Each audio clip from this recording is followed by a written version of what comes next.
Good evening. Sunday dinner dosa sambar. எனக்கு முதல் இந்த இன்ஸ்டாகிராம் ஆரம்பிக்கும் போது ஆரோக்கியன்னு ஒரு தம்பி சென்னையிலேருந்து, அவன் தான் இன்னைக்கு வரலும் அப் டு டுடே இன்னைக்கு வரலும் அவன் தான் எனக்கு மெசேஜ் போடுவான். அதுக்கப்புறமா ஆராதனான்னு, அவங்க பேர் ஆராதனா இல்லையா, கடைசியாக பார்த்தா சசிகலா ரத்னவேலு, அவங்க அப்பா பேரோட சேர்த்து சொல்ல சொன்னாங்க. அவங்க தான் எனக்கு ரெண்டாவது இது பண்ணாங்க. அவங்க இங்கிலாண்டில் இருக்காங்க, லேக் டிஸ்ட்ரிக்டில். அதுக்கப்புறமா காஞ்சனா, அவங்க இங்கிலாண்டில் இருக்காங்க. அப்புறமா டோட்டி, ஜேம்ஸ், ஜஸ்மின், அந்த இவங்கெல்லாம் எனக்கு ரெகுலராக எனக்கு மெசேஜ் போடுறவங்க. இவங்க எல்லாருக்கும் நீ நன்றி சொல்லணும்னு தோணுச்சு.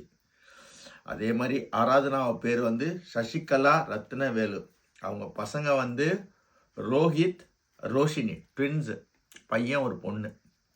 அவங்க ரொம்ப நாள் என்னோட பெரிய ஃபாலோவர். ஏன்னா அவங்க அப்பாவும் என்ன மாதிரி மோட்டர் நியூரான் டிசீஸில் இறந்துட்டாராம். அதனால் அவங்களுக்கு ஒரு சிம்பத்தி என் மேலே, ஒரு சிம்பத்தி எம்பத்தி. அதே மாதிரி 2-3 பேர் இருக்காங்க, அவங்க அப்பாவை என்ன மாதிரியே இருப்பாங்களாம். அவங்களும் எனக்கு மெசேஜ் போடுவாங்க. இந்த உலகம் எவ்வளோ அழகானது பாருங்கள், எவ்வளோ பரிசுத்தமானது பாருங்கள். நம்ம யாரோ ஒருத்தருக்கு ஏதோ நான் வீடியோ போடுறேன் என் சந்தோஷத்துக்காக, என் ஒய்ஃப் எடுக்கிறா, அது எத்தனை பேரை போய் ரீச் ஆகுது. ஏதோ என்னால் முடிஞ்சதை உட்காந்துக்கிட்டு நான் ஏதோ ஒன்று செய்கிறேன், அது யாருக்கோ ஒருத்தருக்கு ஒரு பாசிட்டிவ் எனர்ஜியை கொடுக்குதுன்னா இந்த உலகம் எவ்வளோ தூய்மையானது, பரிசுத்தமானது. ஏன்னா என்னோடய மதர், அம்மா அப்பாவுக்காக எங்கள் அப்பா அடிக்கடி சொல்லுவார், உங்கள் அம்மாவுக்கு அமாவாசைனா பிடிக்கண்டா, அவள் இறந்ததுக்கு அப்புறமா நீ அமாவாசை அன்னைக்கு வண்டி விரதறா, அவளுக்கு அப்போது சந்தோஷப்படுவாடா அவன் மேலேருந்து. அப்படி மேலேன்னு ஒன்று இருந்தா அன்றைக்கி ஒரு நாள் நான் வச்சு சாப்பிடாமல் இருறான்வார். அதுக்காக நான் அமாவாசை இன்னைக்கு உங்களுக்கு இந்த தகவலை சொல்கிறேன். இந்த உலகம் அழகாக இருந்தது. எங்கள் அம்மா அப்பா மேலேருந்து யாரோ நல்ல தூதர்கள் மாதிரி நிறைய பேர் அனுப்புகிறாங்க. நேற்று கூட தம்பி ஒய்ஃப் சமைச்சு கொடுத்தாங்க, சாப்பிட்டா அவங்களோட ஜாலியாக இருந்தோம். இன்றைக்கி இங்கே வீட்டில் சாப்பிட்டுருந்துருக்கோம். இவ்வளோ தான் வாழ்க்கை. ஹாப்பியாக இருங்க, சந்தோஷமாக இருங்க. உலகம் ரொம்ப ரொம்ப அழகானது.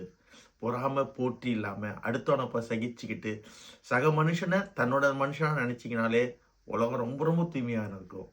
அன்பு ஒன்றே அனாதை, அன்பை ஆதரிங்கள். ஒவ்வொரு மனுஷனையும் நேசிங்க. அவன் கெட்டவனாக இருந்தால் கூட அவனுக்கு நேசிக்க அவன் நல்லவனாவான். அவ்வளோதான் வாழ்க்கை. Thank you Kannamma for your kind dosa. God bless you.